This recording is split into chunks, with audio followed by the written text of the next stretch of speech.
Alors bonjour, pour ma part, j'ai le plaisir d'introduire Philippe Lehmann, donc, qui est directeur de recherche au CNRS et membre de l'IHPST. Je vais dire quelques mots sur Philippe. Ça va être rapide.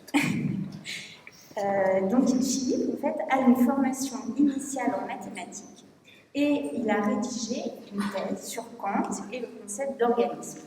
Après quoi, il s'est spécialisé en philosophie des sciences et en particulier en philosophie de la biologie et encore plus particulièrement d'abord en philosophie de la théorie de l'évolution.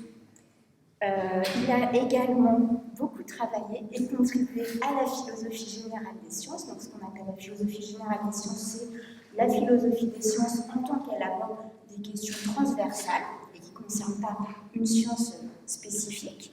Et ses objets d'intérêt dans ce domaine-là sont d'abord, je pense, la causalité et les explications causales puis topologiques. Et un autre domaine, c'est tout ce qui a trait au modèle, aux simulations et donc en particulier à la modélisation de la complexité et au système complexe. Il est l'auteur de plusieurs articles, de très nombreux articles dans des revues internationales, de plusieurs ouvrages, auteur ou éditeur de plusieurs ouvrages scientifiques. Il s'intéresse également à des questions relatives à la communication de la science, à la nature et au statut du discours scientifique et en particulier à la nature de l'opposition entre scientisme et scepticisme relativement aux données empiriques. Et à ce titre, il est l'auteur de Canular et s'intéresse aux théories du complot. Voilà. Et donc, l'exposé d'aujourd'hui s'intitule Du simple au complexe et retour, modélisation multi-échelle, multi-niveau et dynamiques écologiques et sociales. Voilà. Merci beaucoup, Philippe. Et je te passe ça. Merci beaucoup Isabelle. Ouais, ça marche.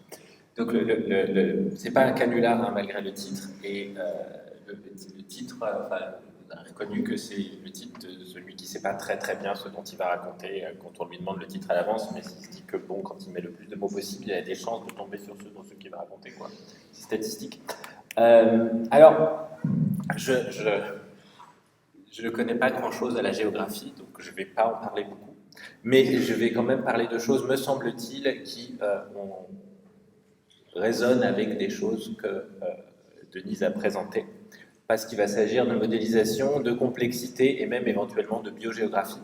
J'avais quand même réfléchi dans ma tête, il y a un philosophe qui a fait beaucoup de choses sur la géographie que je connais bien. Voilà. C'est Kant, dont une bonne partie du travail de professeur consistait à enseigner la géographie. Et je m'étais même dit, tiens, pouvoir parler de Kant et de les pages où il parle de l'arbre qui produit du pain, des lions qui mangent parfois les hommes, mais plus les femmes que les hommes. Il n'est jamais sorti de sa ville de Königsberg, Kant, mais il enseignait la géographie. Et puis finalement, non, je ne vais pas parler de Kant. Et en fait, effectivement, comme le rappelait Francesca, la tradition de philosophie des sciences n'est pas très riche en réflexion sur la géographie. Je ne sais pas pourquoi. Je sais que vous avez traditionnellement, les philosophes, ils parlent beaucoup du temps, peu de l'espace. Hein, il y a peu de choses sur le rôle de l'espace, même dans les modèles. Et il y a un ensemble de raisons qui touchent aux sciences sociales en général et directement à la géographie, que les philosophes connaissent bien sur les causes et les raisons, l'individualisme méthodologique, ce genre de choses. J'en parlerai à peine. Alors, ce dont je vais parler quand même, c'est je vais présenter des perspectives épistémologiques sur la modélisation des systèmes complexes en écologie et en sciences sociales. Et donc, effectivement, à ce titre, ça regroupera des choses sur la géographie. Je ne vais pas faire... vous savez, Darwin disait de Origin of Species, it's a long argument. One long argument.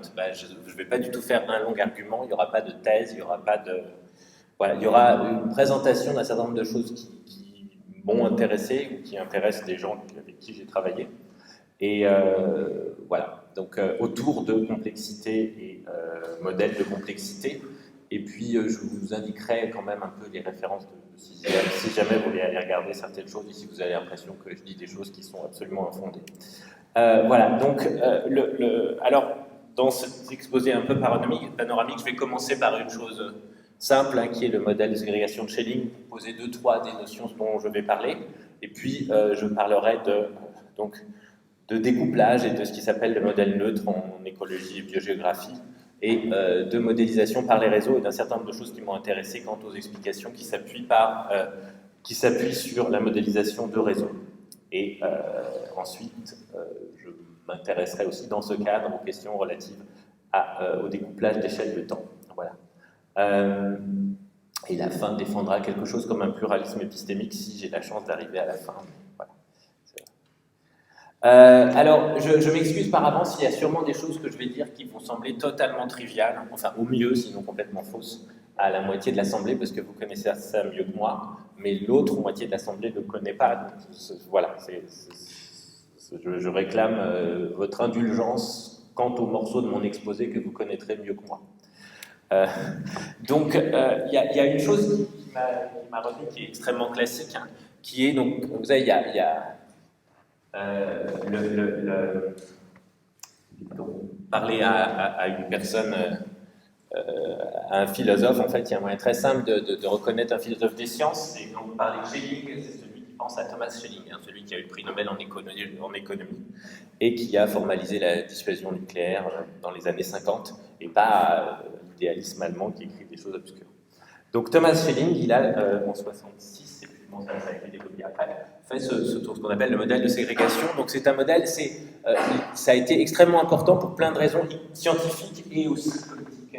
C'est un modèle où vous avez des individus, imaginez vous avez les rouges et les bleus, et puis voilà, ils habitent dans des endroits, dans l'espace, et l'idée c'est juste que les individus, c'est une simulation, il y a des pas de temps discrets, et à chaque pas, les individus, soit ils restent où ils sont, soit ils n'aiment pas être en minorité, donc ils n'aiment pas être...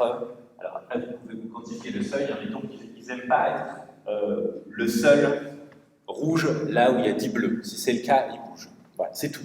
Alors après, ils peuvent avoir toutes les croyances du monde, hein. En particulier, ils peuvent être tout à fait ouverts, tolérants, antiracistes, antisexistes, tout ce que vous voulez, mais c'est juste qu'ils n'aiment pas être un rouge autour de 10 bleus, et dans ce cas-là, ils bougent. Et ce qu'a montré Schelling, il a montré, il y avait même sans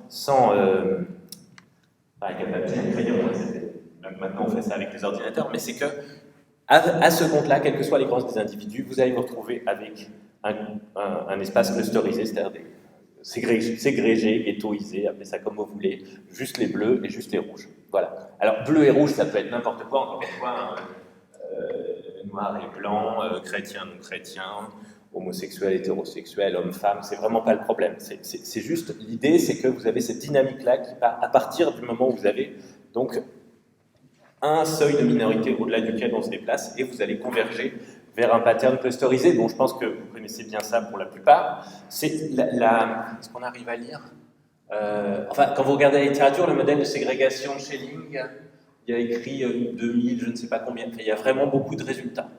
Quand vous cherchez sur Google Scholar, il y a des milliers d'articles, y compris en physique, hein, qui traitent du modèle de Schelling.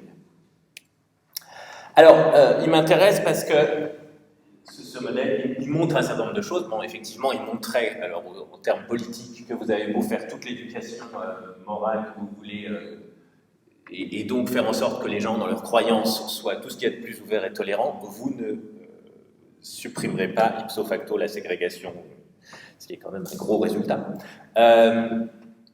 Dans ce modèle, donc, effectivement, les agents peuvent avoir plein de croyances, mais on laisse ça de côté, peu importe leurs croyances, on simplifie, une seule chose nous intéresse, c'est le seuil à partir duquel ils déménagent. C'est un modèle maintenant, alors c'est un modèle à base d'agents, hein, typique.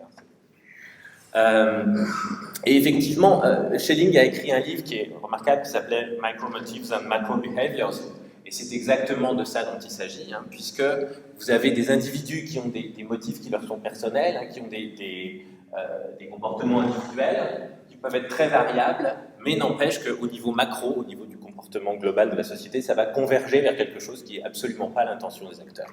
Hein. Alors, il n'est pas absurde de penser que ce genre de découplage entre le micro et le macro peut être une signature de ce qu'on appelle les systèmes complexes. Il y a une énorme discussion d'abord pour savoir c'est quoi la complexité, personne n'est d'accord sur le concept de complexité, et savoir c'est quoi les systèmes complexes, mais finalement c'est pas très grave, il y a des sociétés de gens qui étudient les systèmes complexes, on s'entend à peu près. Mais dans tous les cas, lorsqu'il est question de complexité, il n'est pas absurde de penser qu'il va y avoir un découplage entre le niveau micro et le niveau macro. Alors l'autre chose qui est relativement importante aussi, c'est que cette chose à laquelle les philosophes des sciences sont toujours sensibles, c'est la spécification de l'explanandum, comme on dit. C'est-à-dire, au fond, on se dit, bah oui, le macro-comportement est déterminé. C'est-à-dire que dès que vous avez un seuil, dès que vous avez un... Alors, bon, si 10%, il y a encore un... Enfin, l'idée, c'est que à 10%, si je ne supporte pas d'être moins de 10% dans mon voisinage et je bouge, à 10%, il va y avoir de la ségrégation. Quand vous allez vraiment vers zéro, vous n'allez pas avoir de ségrégation, mais il faut vraiment aller vers zéro.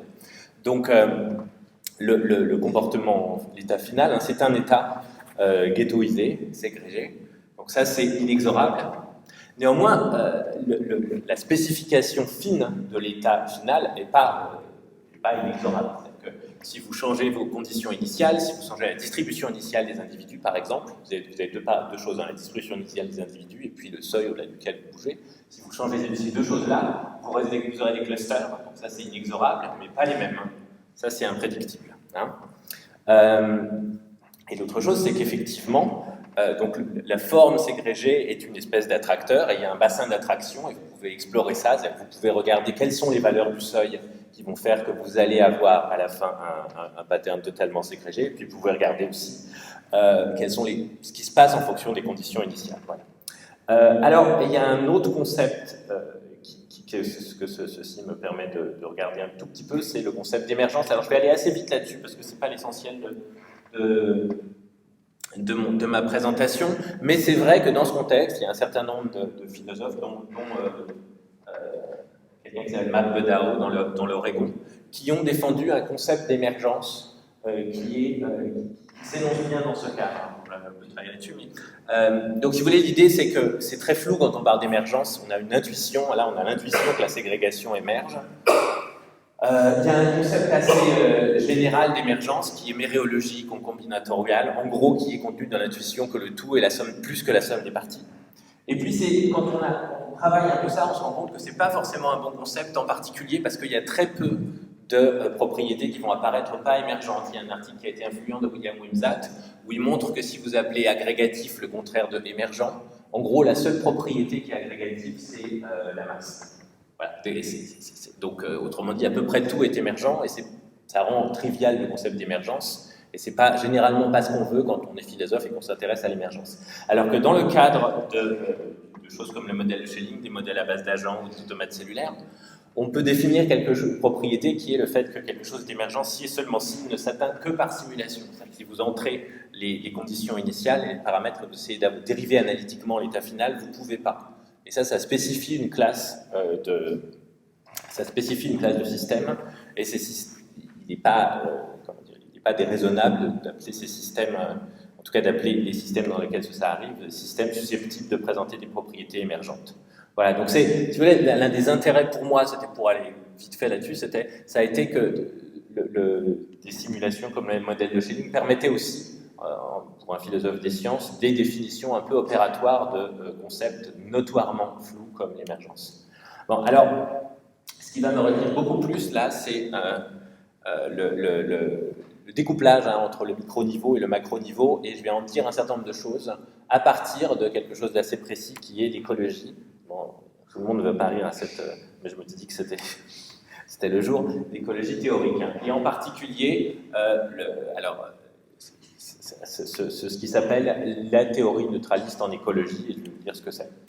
Donc, la question l'une des questions majeures de l'écologie des communautés, c'est d'expliquer les patterns de biodiversité.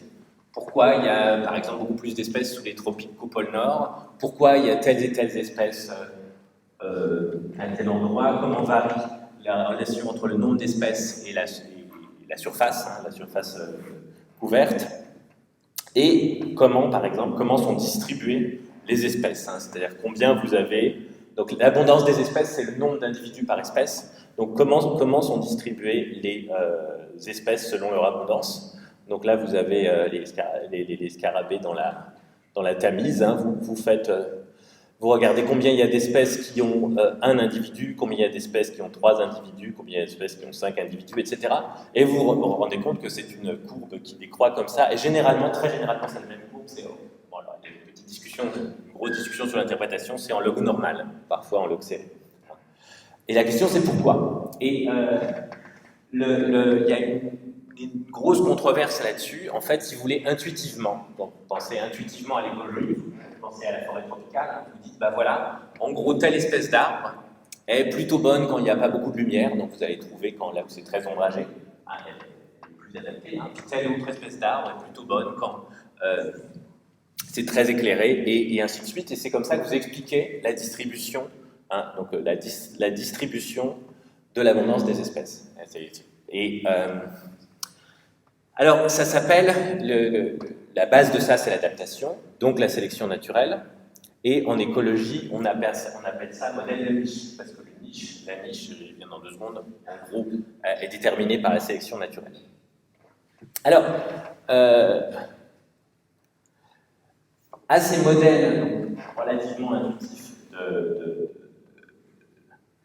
d'explication de la biodiversité par les niches, il y a une tradition qui a commencé avec un livre assez important qui s'appelle Les principes de biogéographie des îles, de MacArthur et Wilson. C'est un livre dont on crédite d'avoir lancé une importante tradition, si vous voulez, très théorisée et mathématique en écologie.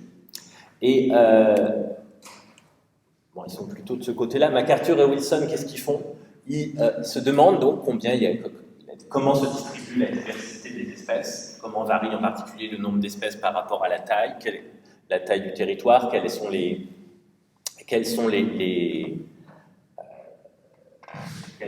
patrons de distribution des espèces. Et donc ce qu'ils montrent, leur modèle, c'est des modèles où vous avez des îles, et puis un continent. Alors les îles, c'est pas forcément des îles au sens propre, ça peut que ce soit des territoires qui soient séparés, relativement séparés. Par exemple, il peut y avoir des montagnes, ce que vous voulez, d'autres territoires, donc les individus circulent peu, on n'échange pas de gènes. Et à ce moment-là, en gros, le nombre d'individus par île va dépendre de la taille des îles et de la distance aux autres îles et surtout au continent. En gros, c'est ça l'idée de base. C'est que plus vous êtes gros, plus vous pouvez avoir d'espèces, si vous êtes une île. Plus vous êtes loin du continent, moins vous allez avoir de migrants. Donc, voilà, vous avez un apport en espèces plus faible. Et avec ces modèles, alors c'est ça les principes de la biogéographie, vous pouvez expliquer la répartition, un certain nombre de choses sur la répartition des espèces et donc la biodiversité. Il n'est pas question de sélection naturelle dans ces modèles. Et c'est ce que Hubble, dont je vais parler dans 2 minutes, le fondateur de cette théorie neutre, reconnaît comme le noyau de son idée, qui va généraliser. Alors de l'autre côté, l'explication traditionnelle, un tout petit peu plus techniquement que l'idée que c'est les arbres qui sont bons pour la lumière, qui sont à la lumière, c'est l'idée que chaque espèce, je vais avoir du mal à montrer là, mais chaque espèce a ce qui s'appelle une niche fondamentale, c'est-à-dire l'ensemble, si vous imaginez un espace de tous les paramètres environnementaux, l'ensemble, enfin le sous-ensemble de l'espace des paramètres dans lesquels cette espèce peut vivre. Ça s'appelle sa niche fondamentale. Et si maintenant vous avez 2 espèces qui ont un overlap, un recouvrement sur une partie de leur niche fondamentale, c'est le dessin du haut, il est dû à Hutchinson, qui est un écologue des années 50, qui a formalisé cette notion de niche. Et ben c'est l'espèce la meilleure, le meilleur compétiteur qui va recouvrir la partie, l'overlap. Donc autrement dit, là, si vous avez imagine, là, c'est des expériences qui ont corroboré cette idée-là. C'est donc vous avez deux espèces de coquillages, Cthalamus et Balanus. Donc ça, c'est ce qui se passe sur le terrain. Et donc, si vous enlevez les Balanus, vous allez voir que les Cthalamus, ils vont tout recouvrir. Okay, et l'idée, ce que ça montre, je passe les détails évidemment, c'est que Cthalamus et Balanus, donc le Cthalamus en haut a une niche fondamentale qui est beaucoup plus grosse, mais quand Balanus arrive, c'est un meilleur compétiteur, il s'approprie mieux les ressources, donc c'est lui qui prend la partie en bas, là, c'est le bleu, Balanus, qui va prendre la partie en bas. Voilà. Ça, c'est beaucoup plus compliqué, mais c'est le noyau de l'idée de similarité limitante, limiting similarity, qui est le cœur des explications de la biodiversité par la niche, et ça repose sur ce qu'on appelle le principe d'exclusion compétitive, qui est que si vous avez 2 espèces qui ont un morceau de niche en commun, à l'équilibre, il n'y en aura plus qu'une. C'est qu'il y en a une qui va exclure l'autre, elles ne peuvent pas toutes les deux coexister. Alors, la théorie neutre, qui est donc qui est publiée en 2001, mais il y a eu beaucoup de travaux préliminaires par Stephen Hubble, qui a beaucoup travaillé, en particulier dans la station tropicale du Barro Colorado, Panama, qui est un endroit où les gens vont faire beaucoup de... C'est géré par le Smithsonian, et les gens vont faire beaucoup de terrain en écologie. Ce que va dire Hubble, c'est si on suppose qu'il appelle le principe d'équivalence écologique, qui est que dans une communauté, et même dans une métacommunauté, donc vous imaginez un ensemble d'îles par exemple, hein, c'est plusieurs communautés. Une communauté en écologie, c'est un ensemble d'espèces différentes hein, qui partagent le territoire, si vous voulez. Sur une communauté, tous les individus vont avoir la même fitness, la même chance de se reproduire, pour aller vite. C'est totalement irréaliste, hein, c'est pas le cas. Mais supposez que vous fassiez un modèle comme ça. Ce que Hubble va montrer, c'est que ça marche. C'est pour ça que c'est intéressant philosophiquement. Hein. C'est que tous les arbres de la forêt tropicale, vous imaginez que toutes les espèces, chaque individu a le même taux les mêmes chances de survie. Et puis alors il y en a qui meurent, et à chaque fois qu'il y en a un qui meurt, il est aléatoirement remplacé par un autre. Okay, c'est ça le principe du modèle. Et si vous faites tourner un modèle comme ça, vous vous rendez compte que donc ça c'est le modèle. Hein. Alors après c'est un tout petit peu plus compliqué parce qu'il y a un niveau communauté. Imaginez une île et un niveau méta-communauté, et vous pouvez tirer, donc un individu meurt dans la communauté, soit vous le remplacez par un autre individu de n'importe quelle espèce de la communauté, soit par un individu de n'importe quelle espèce de la méta-communauté, c'est-à-dire des autres îles. Et ça va dépendre il y a un taux de migration qui va jouer un rôle là-dedans, ça n'affecte pas trop ce que je vous raconte, c'est l'idée. Hein. Et c'est un jeu... c'est un jeu à somme nulle, c'est-à-dire que quand un individu, dans le modèle, quand un individu meurt, il est remplacé.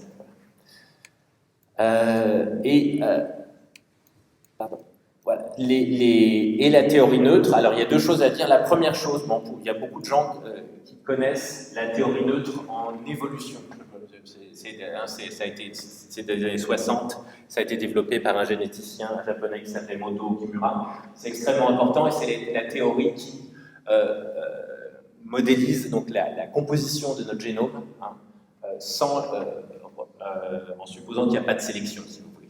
Donc un peu comme remplacement aléatoire substitution aléatoire de nucléotides. Et effectivement, au niveau de la composition du génome, la théorie neutre est relativement corroborée, mais pas au niveau des traits, et en particulier des traits morphologiques ou comportementaux. Elle cible quelque chose de beaucoup plus fin. Et la théorie de Hubble, je vous passe le détail, hein, mais elle a été construite en parallèle strict hein, avec la théorie neutraliste de Kimura en évolution. La théorie neutraliste en évolution vous parle de la dynamique des allèles, et la théorie neutraliste de Hubble vous parle de la dynamique des espèces. Alors vous remplacez allèle par espèce, vous remplacez mutation par spéciation, donc vous pouvez... Hein, et donc vous allez retrouver des formules mathématiques qui sont les mêmes en écologie, donc la science de la distribution de la biodiversité, et en évolution, donc la science en l'occurrence, l'évolution de la composition nucléotidique. Le deuxième point qui est fondamental, c'est que les prédictions posées par la théorie neutre sont relativement, et c'est ça qui est surprenant, hein, sont relativement proches des données. Alors il y a une grosse controverse en écologie là-dessus. Et à savoir, qu'est-ce qu'on doit faire de cette théorie? Parce que c'est pas du tout intuitif. On sait bien que les individus, en vérité, si vous prenez deux individus d'espèces différentes, ils ne vont pas avoir la même fitness. Mais quand même, la théorie marche mieux, elle est plus parcimonieuse. Alors pourquoi ça marche?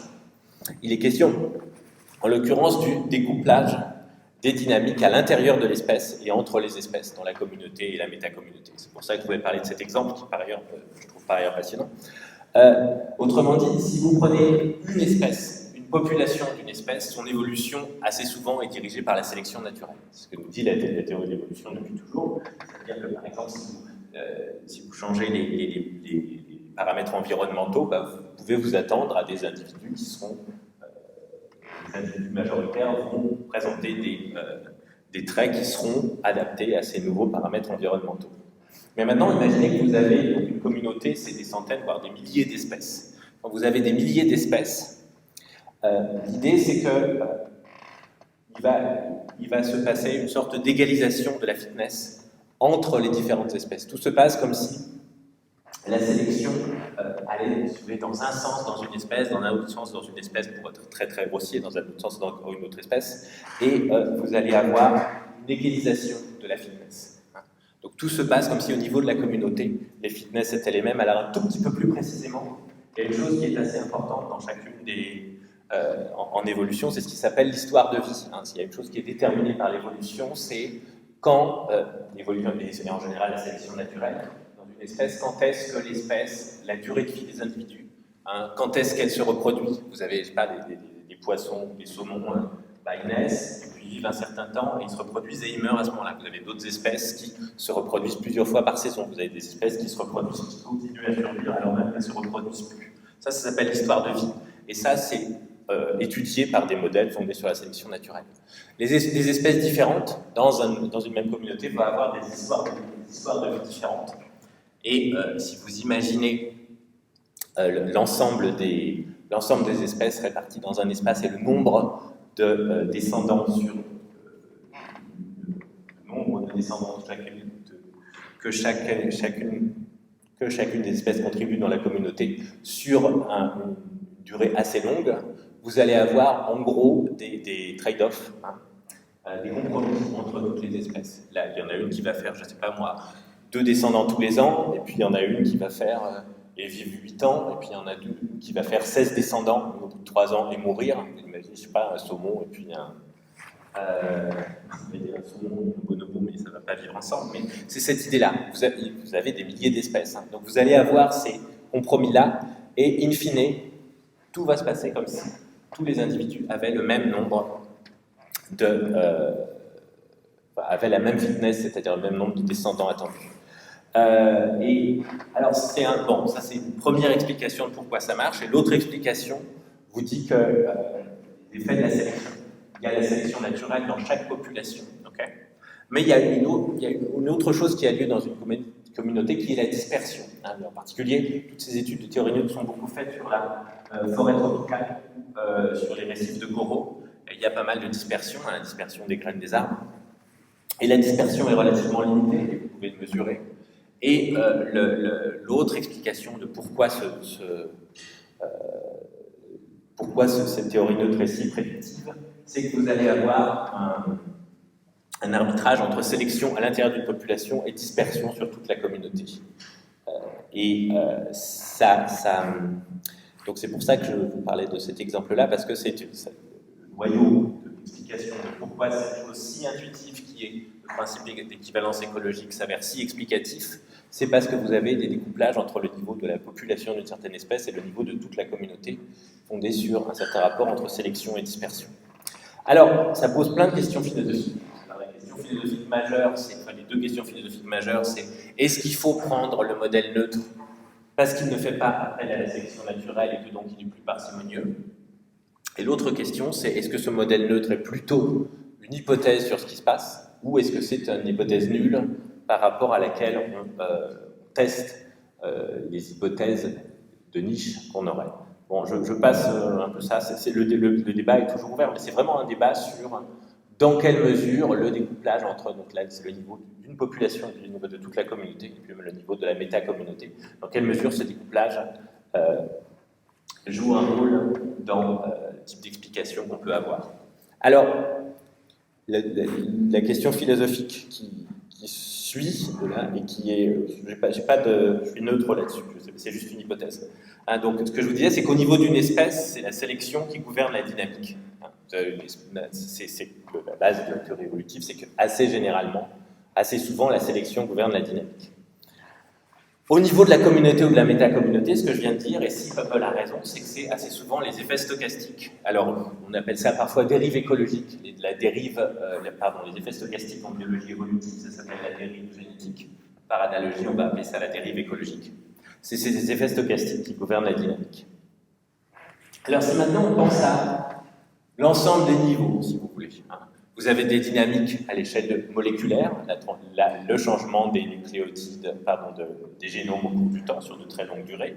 Vous avez ce qui s'appelle la microévolution, qui est en gros ce à partir de quoi on a sculpté la théorie de l'évolution. C'est-à-dire, imaginez l'évolution, donc la dynamique de changement d'une espèce de papillon. hein, dans la forêt. Et puis je pense que vous connaissez tous cet exemple. La plupart étaient blancs, il y en avait quelques-uns noirs, et puis les arbres sont devenus de plus en plus noirs avec la pollution, et puis l'espèce est devenue plutôt noire. Bon, ça s'appelle la microévolution. La spéciation, c'est quand des nouvelles espèces apparaissent, et puis vous avez ce dont j'ai parlé, c'est-à-dire le changement au cours du temps des patrons de biodiversité, les dynamiques écologiques et biogéographiques. Hein, biogéographique, c'est à l'échelle de la métacommunauté. Alors parfois on appelle ça la région, et puis la communauté, on va appeler ça le local, le régional versus le local, mais peu importe ici. Et puis, éventuellement, il y a un livre important de Stephen Jay Gould qui s'appelle La vie est belle, c'est sur l'histoire de la vie. Genre depuis il y a 4 milliards d'années jusqu'à maintenant. Et qu'est-ce qui régit l'histoire de la vie? Est-ce que c'est plutôt des forces directionnelles comme la sélection naturelle ou pas? Et donc, si on prend au sérieux ce que raconte Hubble et les gens qui défendent l'écologie neutraliste, ce qu'on voit, c'est un découpage. Concernant la question de ce qui gouverne la dynamique, le stochastique ou le déterminisme, ce qu'on voit, c'est de manière assez intéressante un découplage régulier entre ça. Donc, c'est au niveau des nucléotides, hein, tout en bas, si je mets l'écologie et l'évolution ensemble, hein, mais c'est pour vous donner une petite idée.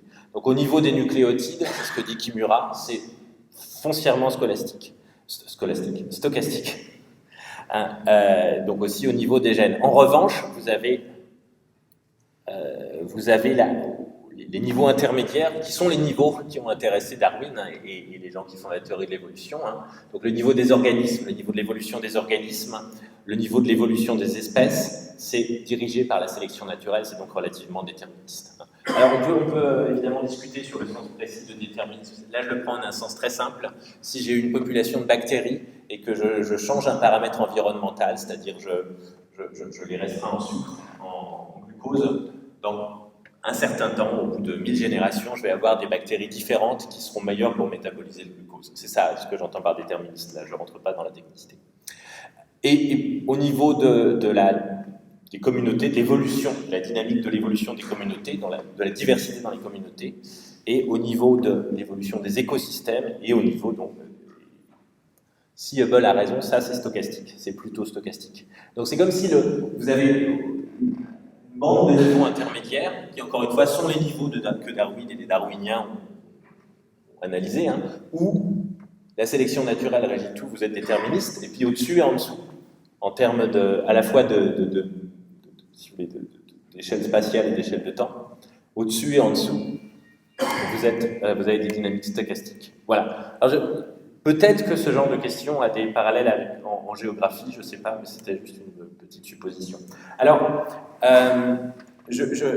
dans ce que j'ai discuté ici, j'ai parlé d'une des grosses questions de l'écologie. Je vous dis, cette présentation est vraiment axée sur l'écologie quand même, qui est comment on explique la diversité. Alors maintenant, vous avez un autre ensemble de questions en écologie qui sont l'inverse. Qu'est-ce que la diversité explique? Et alors, je vais parler maintenant de réseaux d'interaction écologique et de réseaux trophiques. Alors, je me suis intéressé au réseau parce que, comme plein de gens, hein, parce que, au fond, dès que vous faites de la biologie ou de l'écologie, vous en avez partout, donc je crois qu'on ne voit rien du tout, mais... donc ça, c'est un réseau trophique, hein, il a été fait dans les années 80, c'est le réseau autour donc, du Cabillaud. À gauche, c'est un réseau de régulation génomique, c'est un ensemble pour un gène donné, c'est le réseau de l'ensemble des autres gènes, il y en a beaucoup, comme vous voyez, qui régulent l'expression d'un gène donné. Ça, c'est un réseau. Alors, ça, les deux dont je vais parler sont des réseaux d'interaction. Les liens entre les nœuds sont des interactions. Ça, c'est un réseau de corrélation. C'est-à-dire que vous prenez dans la levure, hein, vous prenez tous les gènes, et si vous avez deux gènes qui sont tels que la cellule meurt si vous les tuez les deux ensemble, si vous les neutralisez les deux ensemble, vous établissez un lien. Donc, vous avez un réseau de collétalité dans la levure. Bon, c'est juste des exemples, il y en a des milliers. Voilà. Et alors, je vous rappelle aussi que ça me servira un tout petit peu pour la suite. Les réseaux, donc vous avez un ensemble de choses, et cet ensemble de choses, chacune est un nœud, et quand elles sont reliées, vous mettez une arête entre les deux. Ces arêtes, elles peuvent être juste neutres, elles peuvent être orientées, elles peuvent être orientées et pondérées. Hein. Quand par exemple l'arête représente une certaine force d'interaction. Voilà. Et aussi, l'autre chose, c'est que les réseaux, bon, là, c'est quelque chose qui... si vous prenez par exemple les réseaux trophiques, au tout début, dans les années 20-30, on parlait de chaînes trophiques. Hein, voilà. Et puis on s'est rendu compte de plus en plus, puis on a eu de plus en plus de données pour voir que c'est pas juste une chaîne, c'est un réseau avec des centaines ou des milliers d'espèces qui interagissent. Et de même, hein, dans l'expression génomique, au départ, on avait, ça c'est le modèle de l'Opéron, hein, on avait des interactions entre quelques gènes hein, qui s'inhibaient ou qui s'inimaient ou qui se promouvaient, pardon. Et puis maintenant, on a des réseaux de régulation génomique qui sont, puis des réseaux protéines, d'interaction protéine-protéine, enfin de pas mal de sortes, qui sont énormes. Ce qui m'intéresse moi, c'est toujours l'écologie, donc l'écologie fonctionnelle d'abord, les réseaux trophiques, qui mangent qui. Et dans ce cadre, alors, il y a épistémologiquement, j'ai trouvé ça très intéressant, il y a une très vieille hypothèse en écologie qui s'appelle l'hypothèse diversité-stabilité. C'est un exposé qui traverse des choses, hein, donc voilà, il n'y a pas d'argument, il n'y a pas de... C'est des choses qui m'ont intéressé, donc probable, voilà, ça peut un peu intéresser d'autres. Donc l'hypothèse diversité-stabilité, c'est l'hypothèse qui dit que plus il y a d'espèces dans une communauté, plus elle est stable. En particulier, plus l'abondance de chacune des espèces va rester relativement stable. Pardon ? Excusez-moi, ouais. Non, plus elle est diverse, plus il y a d'espèces, plus vous êtes stable. Plus il y a d'espèces dans une communauté, plus les espèces vont garder plus ou moins la même abondance. Bon, il y a plusieurs manières de caractériser la stabilité, mais en général, là, on parle de celle-là. Et ce qui est intéressant, c'est que c'est une sorte d'intuition. Alors, il y avait des données, hein, diversity begets stability, il y avait des données qui allaient dans ce sens. Et jusqu'aux années 70, les écologues fonctionnaient beaucoup avec ça. Et en 74 ou 77, Robert May, qui est un mathématicien qui est assez connu parce que c'est un grand nombre des dynamiques non lunaires, dans ce qu'on a appelé la théorie du chaos, a montré que, en fait, c'est pas vrai mathématiquement. Plus vous augmentez le nombre d'espèces dans une communauté, moins elle va être stable. Alors, une communauté, il la modélise comme un réseau, c'est efficace en interaction, mais il met les interactions, donc les arrête dans son réseau de manière totalement aléatoire. Alors, le résultat a été très important parce que les écologues se sont dit, bon, mathématiquement, ce qu'on voit mathématiquement ne cadre pas avec ce dont on a l'intuition et puis ce qu'on sait quand même un peu de manière expérimentale avec les données. Donc, il y a sans doute quelque chose on a dû oublier quelque chose. Autrement dit, sans doute la diversité promeut la stabilité, mais pas n'importe quelle stabilité. Et donc, si May, dans ces réseaux, considère des réseaux aléatoires, c'est donc qu'au fond, il y a sûrement un certain type de réseaux non aléatoires qui sont tels que plus vous agrandissez le réseau, plus vous allez avoir de stabilité. Donc, quels sont les schémas de connexion qui rendent possible la stabilité? Alors, il y a beaucoup de recherches là-dessus. Dans ce cadre, effectivement, moi, ce qui m'a intéressé, c'est l'idée, je vais y venir dans 2 secondes, que la topologie contraint localement la dynamique. Alors, ça veut dire quoi? L'exemple le plus simple, alors je vous sors un tout petit peu de l'écologie, mais c'est un truc assez marrant. Je pense que certains d'entre vous ont dû dire ces choses sont sur Facebook, et puis ils savent que Facebook est assez déprimant. Il y a beaucoup les gens se sentent nuls, il y a beaucoup de données là-dessus, de questionnaires, de machins et tout. Alors bon, ça vaut ce que ça vaut, hein, mais si vous avez un résultat en théorie des graphes, donc Facebook c'est un réseau social, donc ça se modélise par des graphes, c'est ce que je montrais il y a 2 secondes. Vous avez un théorème très simple en théorie des graphes qui dit que si vous prenez un nœud, si je me souviens bien, si vous prenez un nœud, donc le degré moyen, c'est-à-dire le nombre de connexions moyennes des nœuds qui sont connectés avec lui est supérieur. Donc ça veut dire quoi? Ça veut dire que si vous prenez un individu sur Facebook, il a un certain nombre d'amis, et le nombre moyen des connexions de ses amis va être supérieur aussi. Mais c'est juste mathématique, c'est un théorème simple, ça n'a rien à voir avec Facebook, avec la construction de Facebook, etc. Donc alors si maintenant le fait d'être déprimé, c'est juste de dire « Ah là là, ils ont tous plus d'amis que moi », l'explication la plus simple, c'est la théorie des graphes. Ça n'a rien à voir avec les mécanismes de construction de Facebook. Hein. Donc c'est juste l'idée pour exemplifier l'idée que dans ces histoires de réseau, parfois, vous pouvez expliquer des choses simplement avec les propriétés topologiques du réseau. La dynamique va être tellement contrainte qu'elle va en être déduite en fait naturellement. Hein, donc ici l'explication devient l'explication comme inférence à partir des propriétés mathématiques du graphe. Alors qu'est-ce que c'est que cette histoire de pays? C'est un exemple. Mais si maintenant vous reprenez ce problème de la stabilité des communautés écologiques, il y a beaucoup de communautés écologiques qui sont de fait donc des scale-free, invariantes d'échelle. Hein. C'est-à-dire en gros, donc c'est-à-dire que le degré, hein, le degré c'est le nombre de connexions d'un le degré suit une loi de puissance. Hein. Donc vous allez avoir, je sais pas, 1000 espèces qui ont un nœud, une connexion. Donc c'est des réseaux trophiques, hein. Donc vous avez, qui ont une proie ou un prédateur, 100 espèces qui ont 10 proies ou un prédateur, etc. Puis une ou deux espèces qui ont des milliers de proies ou un prédateur. Donc, et si maintenant votre communauté a cette structure, cette topologie d'invariance d'échelle, imaginez qu'une espèce s'éteigne. Très probablement, cette espèce qui s'éteint va être une espèce très peu connectée, tout bêtement, parce que la plupart des espèces sont très peu connectées, il y en a très peu qui sont très connectées. Et si une espèce très peu connectée s'éteint, ça ne va rien changer au fonctionnement de la communauté.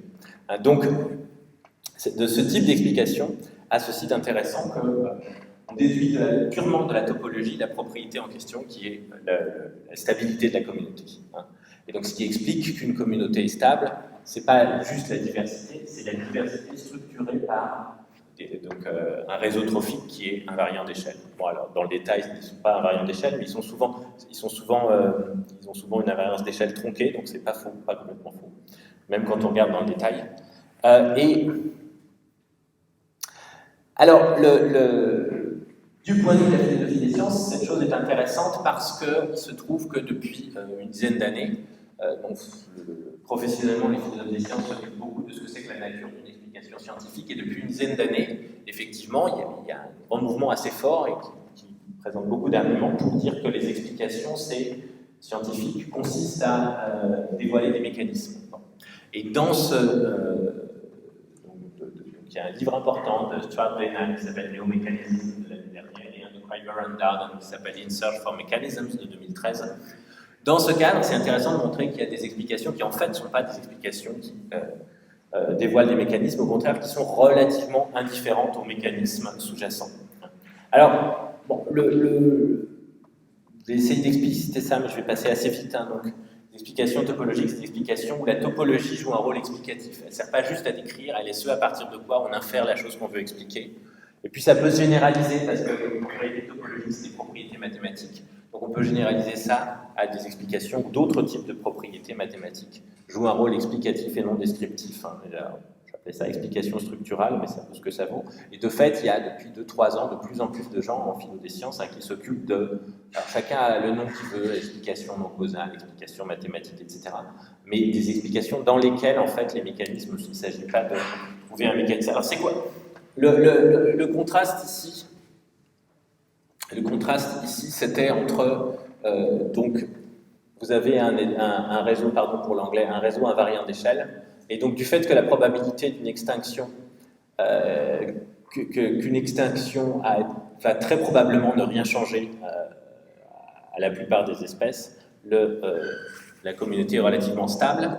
Et si vous voulez, ça contraste avec ce qui serait une explication par un mécanisme, qui sont des explications qui ont été données dans le cadre de la stabilité des communautés, où vous avez une espèce qui disparaît. Et cette espèce, vous avez une chaîne d'espèces qui sont proies et prédateurs les unes des autres. Cette espèce, en disparaissant, laisse une niche vacante, et il y a une autre espèce qui va venir occuper cette niche. Donc c'est typiquement un mécanisme de feedback, et c'est épistémologiquement assez différent. Bon, alors, l'un des autres intérêts, évidemment, de ces explications, c'est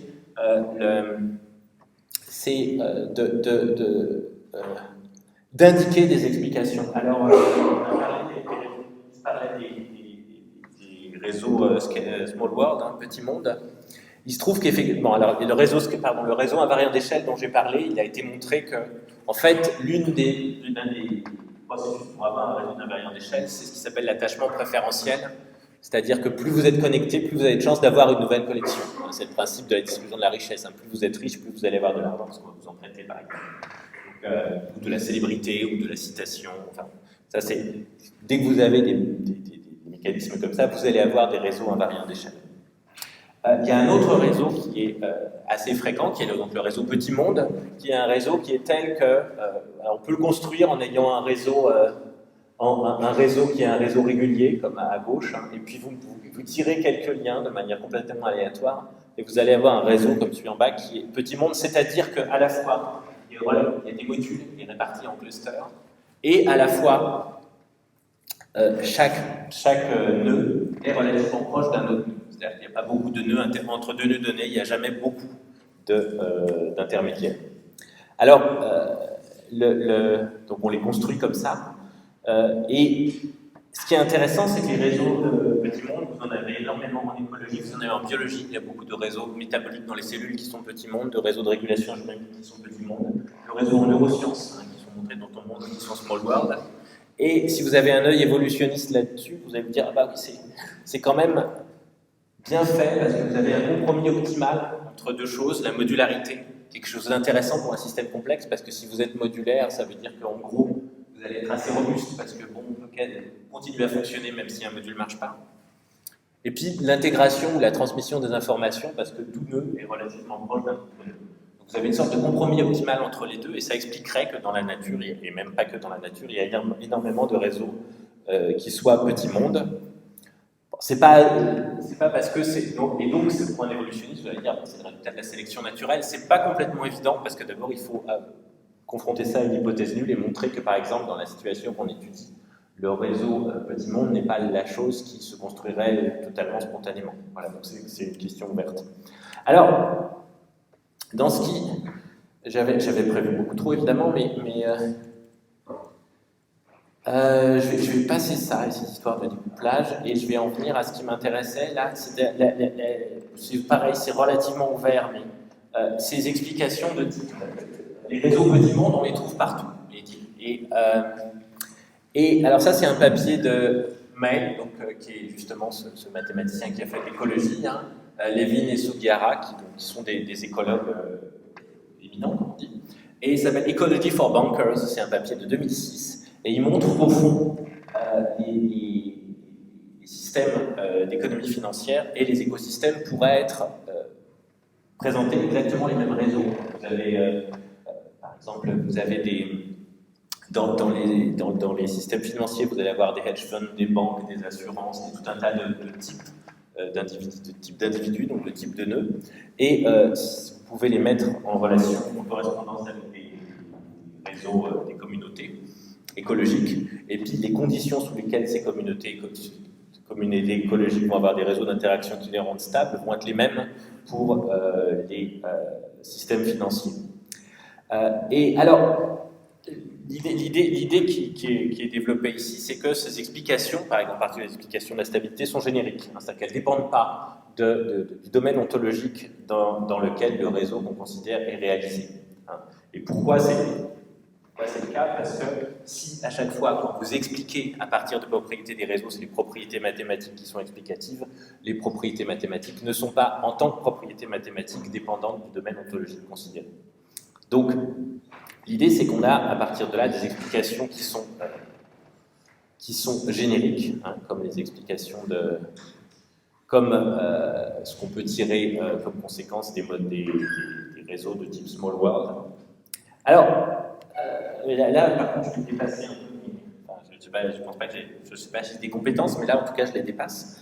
C'est beaucoup plus spéculatif, mais donc,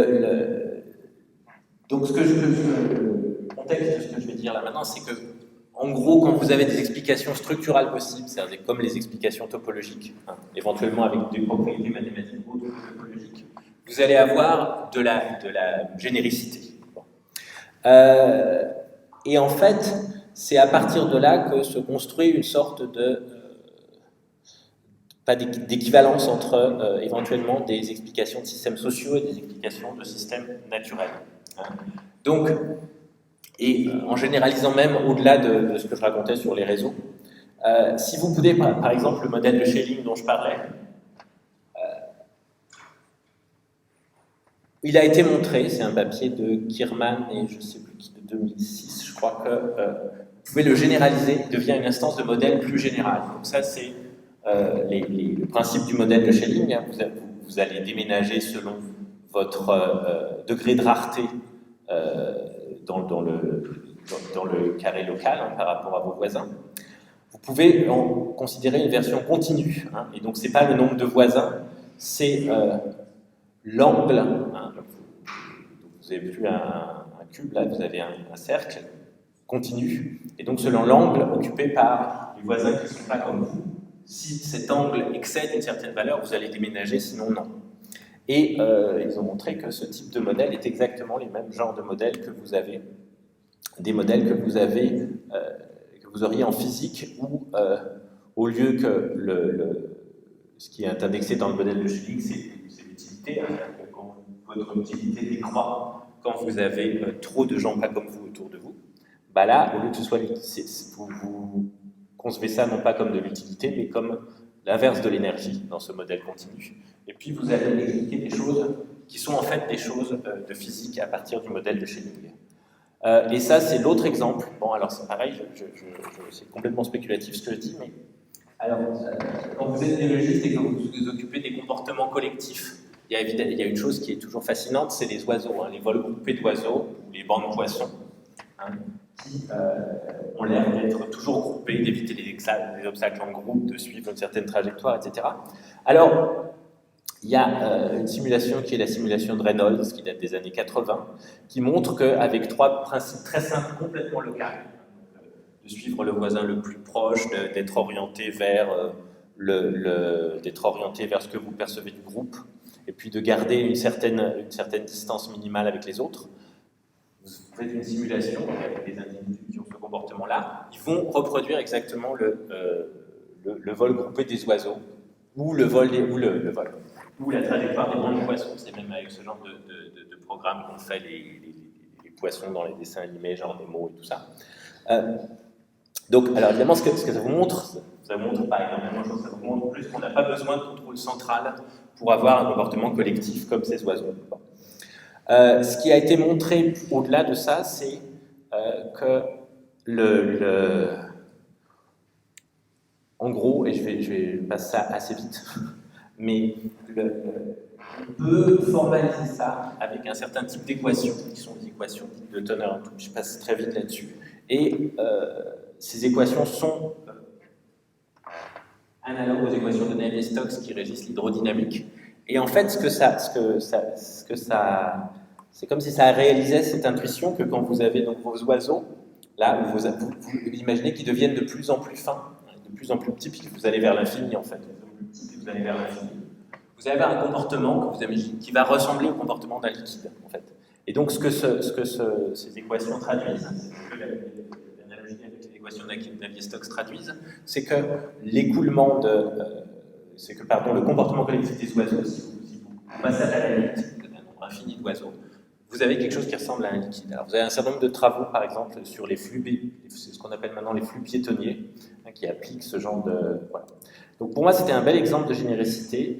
Je me dis que on va bien essayer un peu de creuser ça. Alors, le dernier point, et ce sera mon point qui va à ma conclusion, la généricité est une chose, hein, le fait d'avoir des modèles qui permettent d'embrasser un grand nombre de types de systèmes.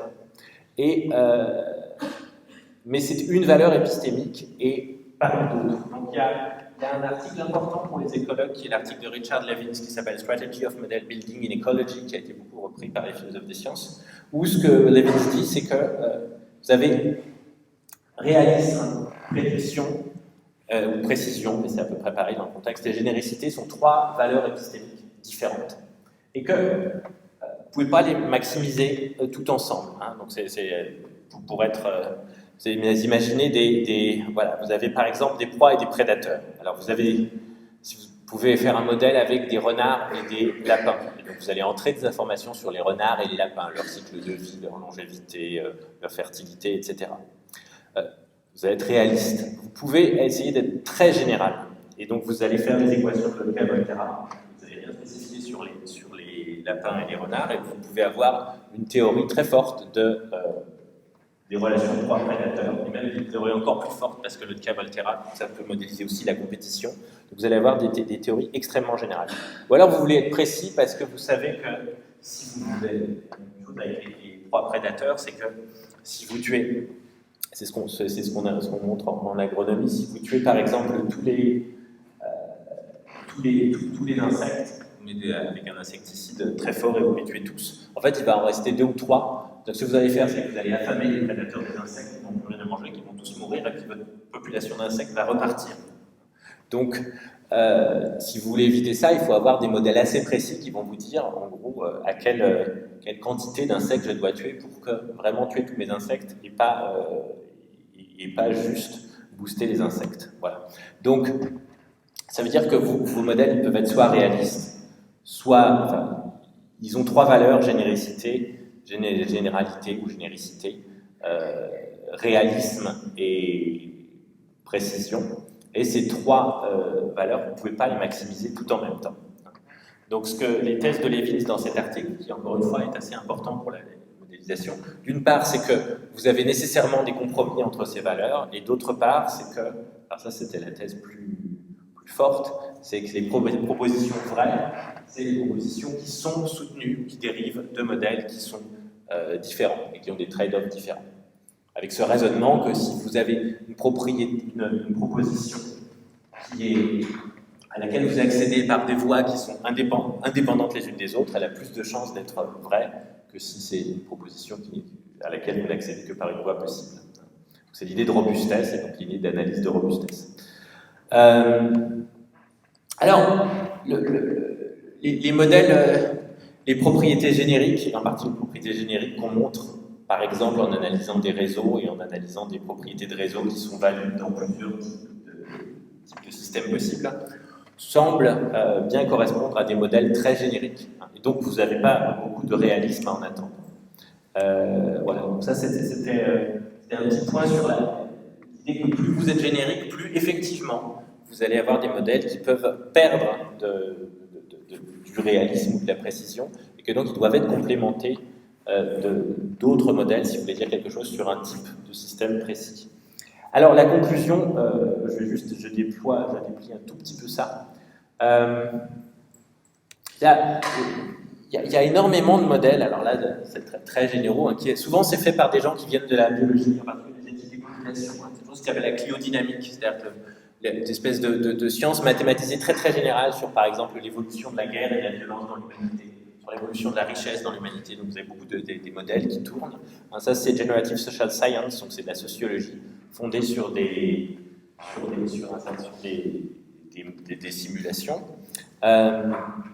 dont celle-ci qui s'appelle Sugarscape, qui est un modèle très simple d'évolution de la distribution de la richesse. Et alors, j'ai discuté de ça avec des gens qui font de la socio, pas mal, et souvent les gens disent non, mais c'est n'importe quoi, cette classe, c'est complètement mathématique, ça perd de vue vraiment ce dont il est question, etc. Et en fait,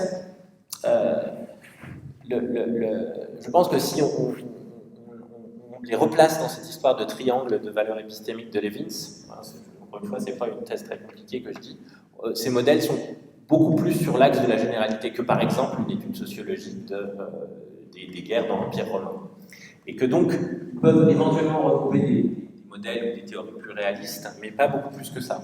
Et donc, et effectivement, traditionnellement, enfin moi j'ai été éduqué dans cette idée que vous avez l'opposition expliquer, comprendre, les sciences naturelles expliquent, les sciences humaines comprennent, etc. C'est épistémologiquement différent, etc. Donc là, on a, et dans ce cadre, évidemment, quelque chose comme la cliodynamique, des modèles mathématiques de l'évolution des guerres depuis le néolithique. Ça a l'air d'être une énorme erreur parce qu'il faudrait comprendre et ces gens essayent d'expliquer avec des lois. Mais je pense que c'est complètement faux. Il est beaucoup plus pertinent de replacer ces modèles dans ce triangle des valeurs épistémiques, généralité, réalisme, précision. Et à partir de là, vous pouvez avoir une sorte de pluralisme dans lequel des modèles très différents peuvent être compatibles, et en particulier une inspiration très mathématisée, formelle en sciences sociales, et des sciences sociales plus traditionnelles peuvent tout à fait coexister. Voilà, je crois que c'est fini. Et alors, j'ai essayé de faire un truc, mais il en manque plein. Mais tout ce que j'ai raconté est vraiment fondé fondé sur des collaborations avec ces gens-là. Il y en a qui ont la photo, il y en a qui n'ont pas la photo, mais je suis désolé parce que j'ai pas pu. Voilà. Mais merci beaucoup.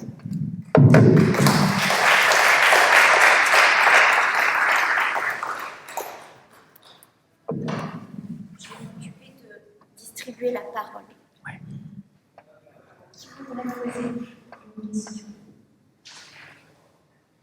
Pierre.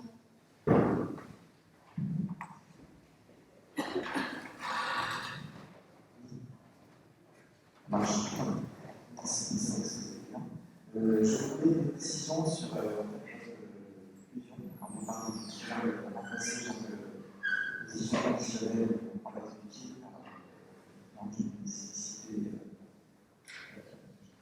de faire comment je comprends. C'est le micro, il y a un micro, ouais. C'est pas. Je ne vais pas répondre moi non plus. Non, en fait, c'est beaucoup plus spéculatif que ce que je racontais juste avant, au sens où je n'ai pas des arguments totalement précis, mais en fait, je pense que c'est la question, si vous voulez, la question qui m'occupait là depuis 2 secondes, hein, c'est cette espèce de rivalité entre sciences sociales et sciences naturelles. Moi, je viens de la philosophie de la biologie. Et il y a une chose assez nette, c'est qu'en philosophie de la biologie, vous avez, en biologie évolutive, vous avez une tradition de recherche sur l'évolution culturelle. Et il y a des gens qui appliquent des modèles darwiniens à l'évolution des techniques, l'évolution des normes, des valeurs, de la justice, des religions, etc. Et il y a un gros clash entre ces gens-là et les gens qui font de l'histoire culturelle plus traditionnelle. Et je trouve que c'est philosophiquement intéressant d'essayer de comprendre ce qui se joue entre encore une fois, quelqu'un qui va faire par exemple un modèle darwinien de l'évolution des notions de tabou d'un côté, et puis quelqu'un qui va aller, un anthropologue qui va aller dans certaines contrées, et puis qui va parler aux gens et essayer de se demander ce que ça veut dire un tabou.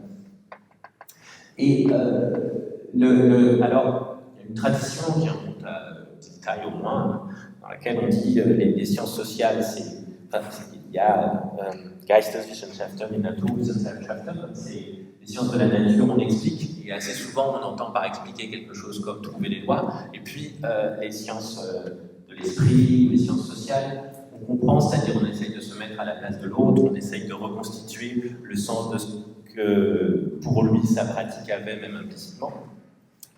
Et il me semble que dans cette affaire alors au départ d'évolution culturelle, parce que c'est ça qui me retenait, je pense que c'est un peu plus général, cette histoire de expliquer, comprendre n'est pas complètement satisfaisant et que, en réalité, le projet n'est pas le même. Et que et c'est pour ça que le triangle de Leibniz me retient, parce que c'est quelque chose qui permet effectivement de penser des projets explicatifs comme souscrivant à des valeurs épistémiques différentes, d'une part, et donc on ne peut pas évaluer de la même manière, parce que c'est des projets qui font selon Leibniz, des trade-offs, des compromis entre valeurs épistémiques différentes.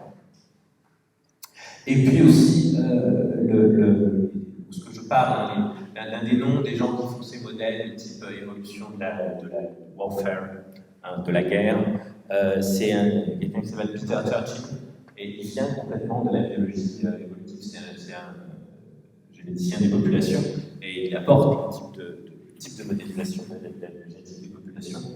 Et voilà, je ne sais pas si ça répond à la question, hein, mais je me disais que ça pourrait être intéressant de penser la discorde entre, parfois on dit, par exemple, anthropologie culturelle et anthropologie biologique, ou évolution culturelle darwinienne et histoire de la culture, non pas en termes d'expliquer versus comprendre, mais en termes de choix de valeurs épistémiques ou de compromis de valeurs épistémiques différents.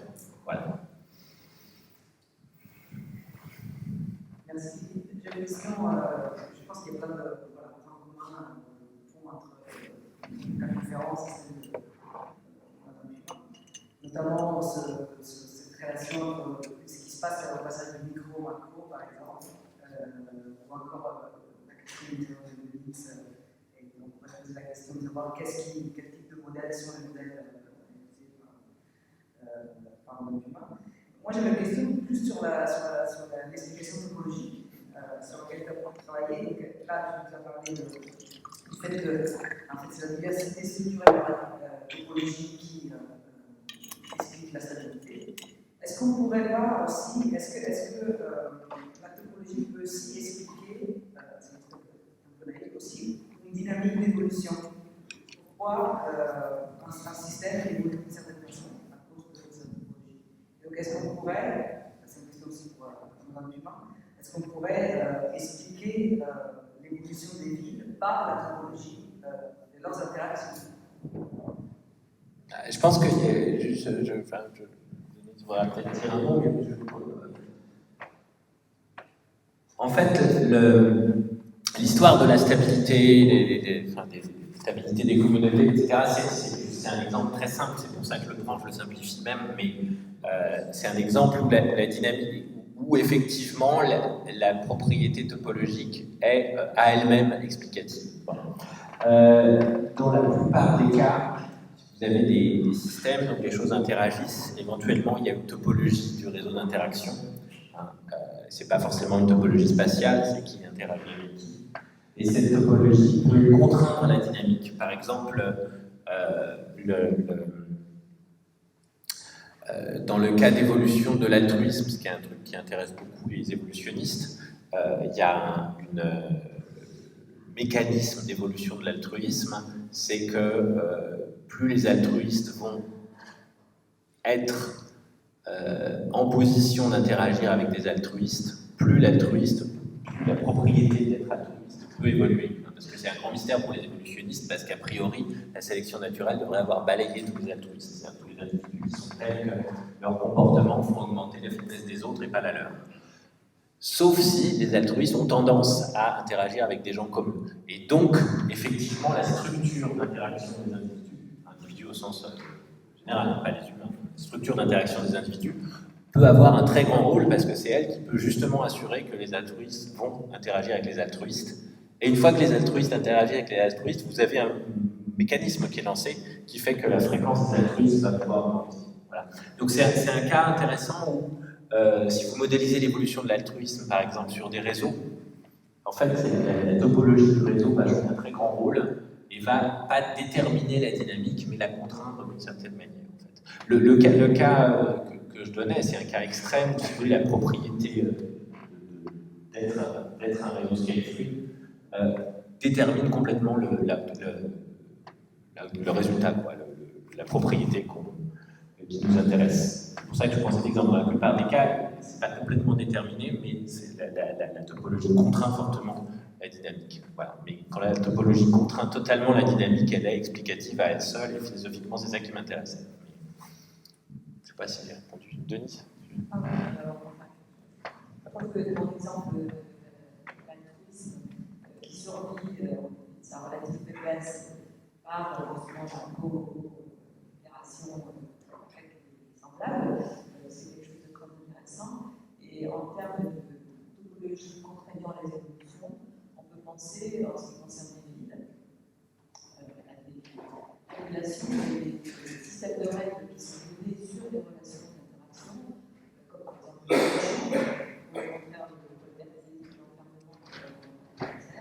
et typiquement le niveau de décalage entre le territoire fermé et les voisins, ceux avec lesquels de toute façon avoir des échanges, n'est-ce pas, la stratégie va être payante ou pas pour les interactions d'un certain schéma d'interaction.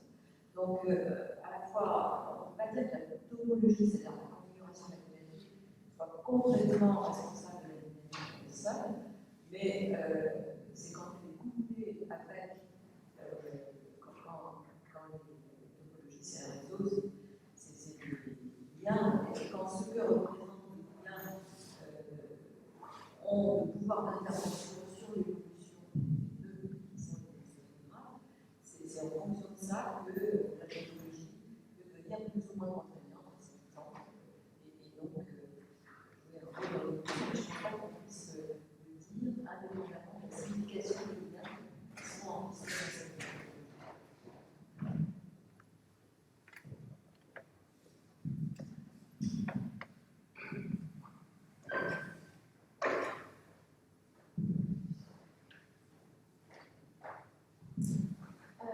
Alors moi, j'avais une première question qui était au tout début sur le concept météorologie. Vous nous avez dit que c'était pas satisfaisant parce que la seule propriété agrégative c'était la masse, mais ça soit problématique. Oui, bien sûr. En fait, ça dépend de ce qu'on attend du concept d'émergence. C'est-à-dire que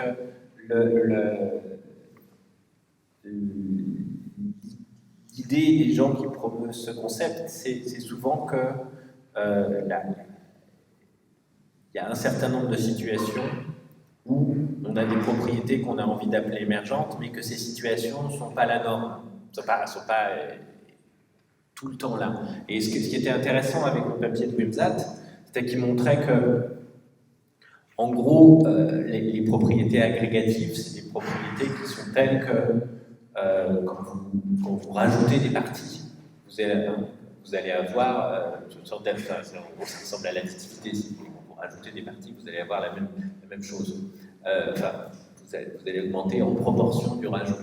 Et ce qui montre, c'est que, au sens strict, il y a très très peu de propriétés qui sont comme ça. C'est-à-dire, pour la température, ça ne marche pas. Pour la vitesse, ça ne marche pas. Enfin, il y a très peu de propriétés où l'agrégativité pure est satisfaite. Alors, à partir de là, soit vous vous dites, encore une fois, c'est typiquement ouvert à la culture, c'est pas grave, on veut un concept d'émergence, on veut le définir, et puis c'est pas grave si la plupart des choses sont émergentes.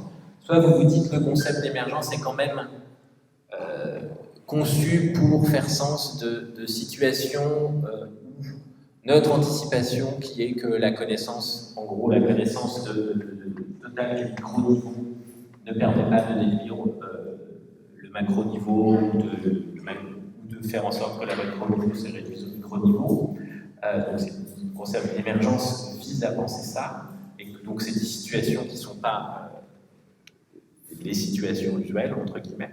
Et donc à ce moment-là, ce concept d'émergence méréologique ne marche pas, entre guillemets. Donc on peut tout à fait dire que, quelle que soit en gros l'extension du concept d'émergence, on est content d'un concept d'émergence méréologique. Effectivement, c'est pas du tout absurde, ça c'est une discussion que une méta-discussion que j'ai laissée. Mais voilà, je ne sais pas si ça répond à votre question. Après, ma deuxième c'était sur les migrations nucléaires, c'est plus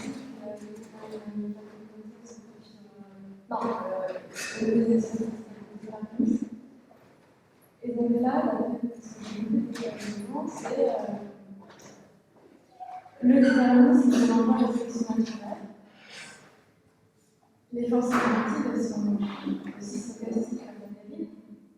C'est comme ça que vous avez pensé en amont. Donc en fait, pour moi, à tous les niveaux d'intégration, il y a des forces naturelles qui ont plus d'enjeux finalement. Oui, tout à fait, oui. Oui, c'est mais du coup, on n'est pas dans un modèle nul sans sélection naturelle, enfin sans force politique. C'est ça que j'ai pas compris. Il y a un moment où non, la question c'est qu'est-ce qui. Énormément de questions de biologie évolutive sont des questions sur quel est le facteur évolutif majeur. C'est-à-dire dès que vous avez de la sélection, en gros, vous avez quasiment toujours de la dérive, parce que si votre population elle est finie, vous allez avoir une dérive. Vous avez toujours de la mutation, toujours de la migration. Mais ce qui vous intéresse, c'est quelle est la force évolutive le plus, entre guillemets, responsable, le facteur évolutif des phénomènes qu'on voit, des propriétés du système, etc. Bon, il y a des controverses sans fin sur est-ce qu'il faut dire facteur, force, cause, enfin là, c'est pas le problème, mais à partir de là, effectivement, au niveau des traits des organismes, ce qu'on sait, ce qu'on voit, c'est que la sélection naturelle est assez souvent la force évolutive majeure. Il y a des discussions là-dessus, c'est des discussions sur ce qu'on appelle l'adaptationnisme, mais au fond, toute la biologie darwinienne, enfin, tout Darwin était quand même en gros conçu pour faire sens du fait qu'on voit beaucoup d'adaptations dans le monde, si on voit beaucoup d'adaptations dans le monde, c'est que c'est assez souvent la sélection naturelle qui mène le monde. Alors, ce qui est intéressant dans la théorie neutre de Kimura, c'est qu'au niveau de juste la composition du génome des organismes, c'est pas le cas. C'est-à-dire qu'effectivement, alors ça se comprend très bien en même temps, parce qu'il y a il y a énormément le code génétique est redondant. Donc, vous allez avoir beaucoup de substitutions de nucléotides neutres. Hein. C'est-à-dire que si, par exemple, CCG, là, les nucléotides, et CGC codent pour le même acide aminé, si vous CCG et CGC, donc si vous switchez la lettre du milieu de C en G, vous allez avoir exactement le même acide aminé, donc la même fitness. Ça va? Hein? C'est pour les parties connantes. Ouais, absolument, ouais. Même pour la partie codante aussi. Puisque... Pour la partie codante, c'est pas là le théorème de la neutralité. Oui, non, je suis absolument. Mais ce que je veux dire, c'est qu'à partir du moment où le code est redondant, vous pouvez vous attendre à ce que vous ayez de l'évolution stochastique. Indépendamment des parties. Il y a beaucoup plus de parties non codantes que codantes, donc de toute façon, oui, et sur les parties non codantes, la sélection ne joue pas par définition, en fait. Peut-être ma question principale, c'était dans votre raisonnement, il y a vraiment un découplage hyper important entre l'échelle fine et l'échelle plus importante. J'ai l'impression que c'était un peu important. Ce qui voudrait dire qu'il n'y aurait pas de continuité du processus d'évolution entre un gène et la communauté. Ou en tout cas que cette continuité, elle ne serait pas évidente. C'est un peu ça que j'aurais voulu. Il me semble que oui. Enfin, c'est pas une réponse, hein, mais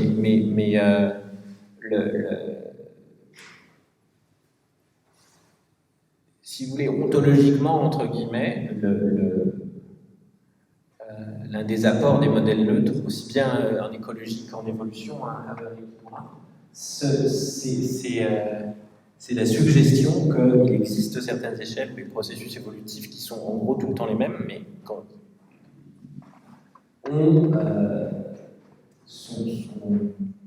sont gouvernés plutôt par du stochastique. C'est juste ça l'idée. Et alors il y a une question, et c'est pour ça que j'en ai parlé un tout petit peu sur le cas de l'écologie neutre. Il y a des questions sur qu'est-ce qui explique qu'il y a ce découplage.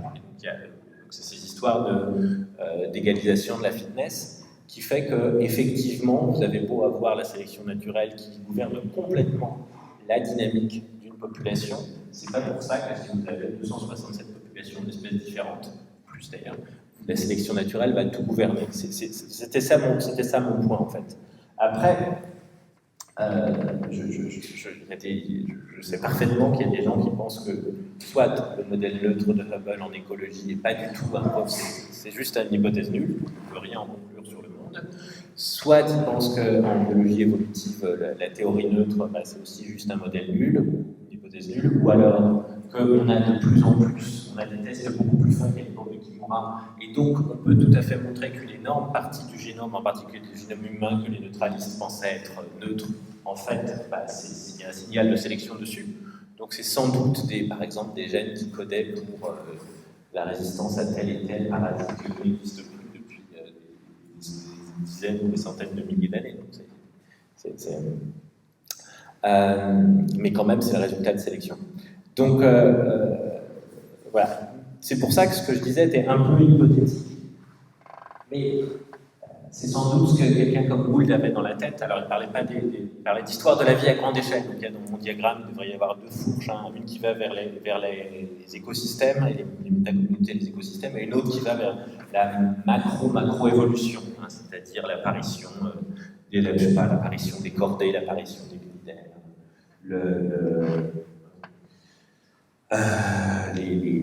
la disparition des extinctions massives, etc. Mais dans les deux cas, si vous voulez, vous avez une insistance sur le fait que, malgré ce que Darwin nous a appris de la sélection naturelle, n'est peut-être pas... Darwin disait « the paramount power of natural selection ». Ça veut dire que ce paramount power, il est concentré sur certaines échelles de temps et niveau d'intégration, les deux. Alors, encore une fois, j'ai pas, il y a plein d'arguments, d'irritants pour ça. Hein, et beaucoup de biologistes ne seraient pas du tout d'accord avec ça. Mais il y a quelque chose d'assez intéressant pour se dire que Darwin avait mis le focus là-dessus sur les organismes, l'adaptation des organismes et les espèces. Et en fait, vous avez des échelles beaucoup plus grandes. Vous avez encore une fois l'apparition des familles, l'apparition des lignages, les écosystèmes. Et là, peut-être qu'en fait, la logique du processus darwinien, alors c'est toujours la même, si vous voulez, mais entre guillemets, l'équilibre des forces n'est plus le même. Je ne sais pas si j'ai répondu à votre question. Ok. Je crois avoir compris, mais Francesca est partie adopter qu'on attend une dernière question et qu'ensuite la discussion générale sera reportée. La dernière question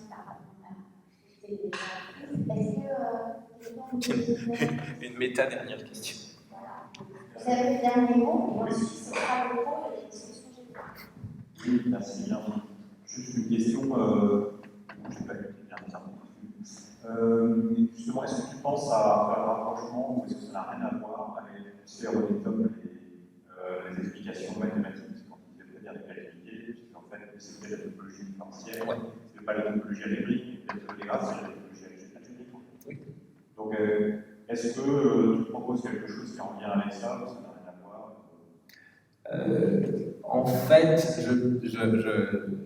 c'est pour parler de la structure de l'espace du temps, disait l'espace-temps est quadridimensionnel, donc il y a 7 singularités fondamentales. Et donc, à partir de la matérialité finalement des choses, il en déduisait une explication à la fois ontologique et topologique.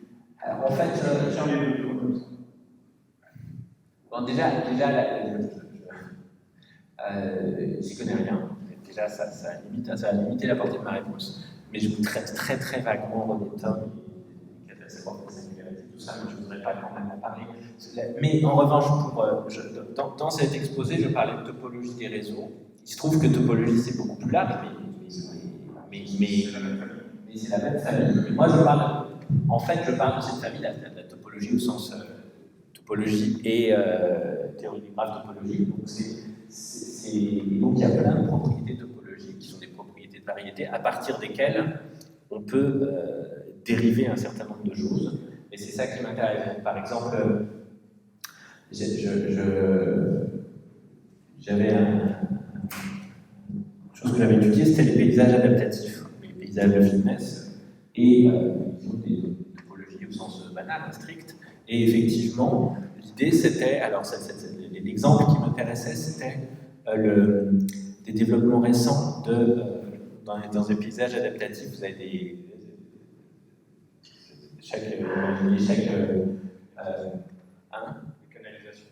il y a des canalisations. Non, en fait, ce qui m'intéressait, c'était le problème des paysages adaptatifs pour aller très vite, c'était que vous avez des montagnes, l'ordonnée, c'est la fitness. Et puis, les autres coordonnées, c'est par exemple les valeurs des différents, la fréquence des différents allèles. Et puis, donc, vous avez un paysage adaptatif. Et évidemment, la sélection naturelle vous fait monter la fitness, donc vous fait monter sur des montagnes.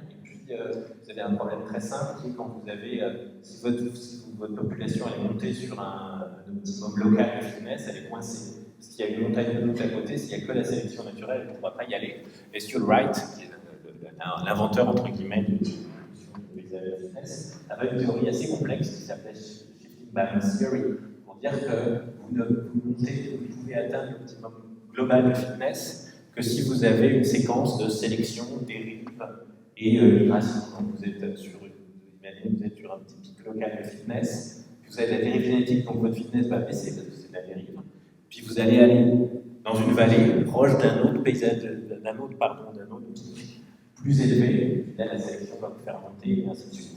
Et puis vous finissez par votre tour. Voilà. Il y a des théories récentes où en fait on prend en compte le fait que quand vous avez n dimensions et pas 3, c'est pas du tout pareil. Il peut y avoir des variétés qui sont telles que vous avez des variétés à fitness constante, hein, et que donc vous pouvez passer d'un pic à l'autre sans avoir besoin de dérive au sens de dérive génétique où la fitness de la population décroît. Et la propriété qui explique ça, c'est le fait d'avoir des tunnels à fitness constante, enfin des variétés à fitness constante dans le paysage de fitness. C'est typiquement une. Voilà, j'ai été un peu long, mais je voulais te répondre après. Mais c'est une explication. Ça répond bien parce que René Top, en fait, utilisait Wellington et justement. Mais ça c'est envoyé par ça qu'il avait lancé sa thèse générale d'anthropologie. Ultimement, enfin, le programme, c'est ça, c'est de regarder le rapport entre paysage de fitness, paysage épigénétique et notion topologie dedans, le type d'explications qui ne font pas appel à des mécanismes, des processus. Shifting Balance Theory, c'est un processus très précis qui en plus pose un tas de problèmes. Voilà. Donc c'était la réponse. Merci.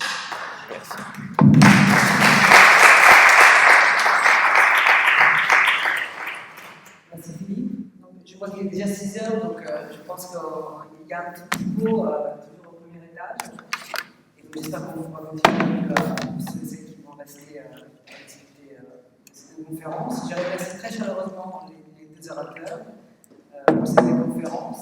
Je remercie la Société géographique de nous avoir accueillis. Je remercie tout le public, les membres de la Société géographique et de la Société des sciences. Et voilà, c'est un petit verre. Merci.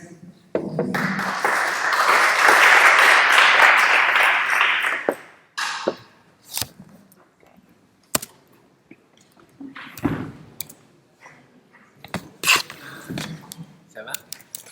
C'était pas